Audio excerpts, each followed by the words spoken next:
ಒಕ್ಕಲಿಗರ ಅಪಮಾನಕ್ಕೆ ಧಗ ಧಗ ಎನ್ನಲಿದೆಯಾ ಕರ್ನಾಟಕ.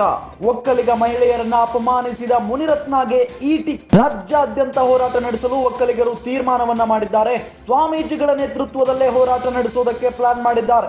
ಬೃಹತ್ ಸಮಾವೇಶದ ರೀತಿಯಲ್ಲಿ ಹೋರಾಟಕ್ಕೆ ಮುಂದಾಗಿದ್ದಾರೆ. ಹಳೆ ಮೈಸೂರು ಭಾಗದಲ್ಲಿ ಒಕ್ಕಲಿಗರನ್ನ ಒಟ್ಟುಗೂಡಿಸುವ ತಂತ್ರಗಾರಿಕೆಯನ್ನ ಕಾಂಗ್ರೆಸ್ ನಾಯಕರು ಮಾಡಿದ್ದಾರೆ.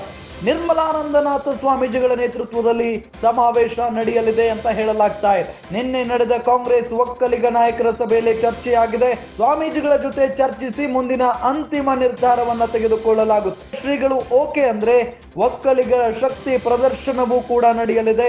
ಬೆಂಗಳೂರು ಗ್ರಾಮಾಂತರದಲ್ಲಿ ಒಕ್ಕಲಿಗರ ಸಮಾವೇಶ ಮಾಡುವಂತಹ ಸಾಧ್ಯತೆ ಇದೆ.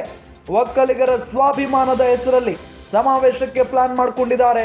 ಮುನಿರತ್ನ ಹೇಳಿಕೆಯನ್ನೇ ಬ್ರಹ್ಮಾಸ್ತ್ರವಾಗಿ ಬಳಕೆಗೆ ತಂತ್ರಗಾರಿಕೆಯನ್ನ ಮಾಡಿದ್ದಾರೆ. ಮತ್ತೊಂದು ತಿರುವು ಪಡೆದುಕೊಳ್ಳಲಿದೆ ಹಳೆ ಮೈಸೂರು ಪಾಲಿಟಿಕ್ಸ್. ಒಕ್ಕಲಿಗರ ಬಗ್ಗೆ ಅವಹೇಳನಕಾರಿ ಹೇಳಿಕೆಯನ್ನ ಕೊಟ್ಟಿದ್ದಕ್ಕೆ, ಅಪಮಾನಕಾರಿ ಹೇಳಿಕೆಯನ್ನ ಕೊಟ್ಟಿದ್ದಕ್ಕೆ ಈಗಾಗಲೇ ಒಕ್ಕಲಿಗ ನಾಯಕರೆಲ್ಲ ಮುನಿರತ್ನ ಅವರ ವಿರುದ್ಧ ತಿರುಗಿ ಬಿದ್ದಿದ್ದಾರೆ. ಇದರ ಜೊತೆಗೆ ಒಕ್ಕಲಿಗರ ಶಕ್ತಿ ಪ್ರದರ್ಶನಕ್ಕೆ ಈಗ ಮುಂದಾಗ್ತಾ ಇರುವುದನ್ನ ಗಮನಿಸ್ತಾ ಇದ್ದೀವಿ. ಒಕ್ಕಲಿಗ ಮಹಿಳೆಯರನ್ನ ಅಪಮಾನಿಸಿದ್ದಕ್ಕೆ ಮುನಿರತ್ನ ಅವರಿಗೆ ತಕ್ಕ ಶಿಕ್ಷೆಯಾಗಬೇಕು.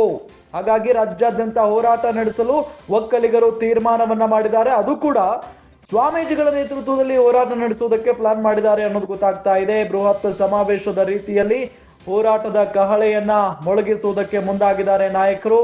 ಹಳೆ ಮೈಸೂರು ಭಾಗದಲ್ಲಿ ಒಕ್ಕಲಿಗರನ್ನ ಒಟ್ಟುಗೂಡಿಸುವ ತಂತ್ರಗಾರಿಕೆಯನ್ನ ಮಾಡ್ತಾ ಇದ್ದಾರೆ.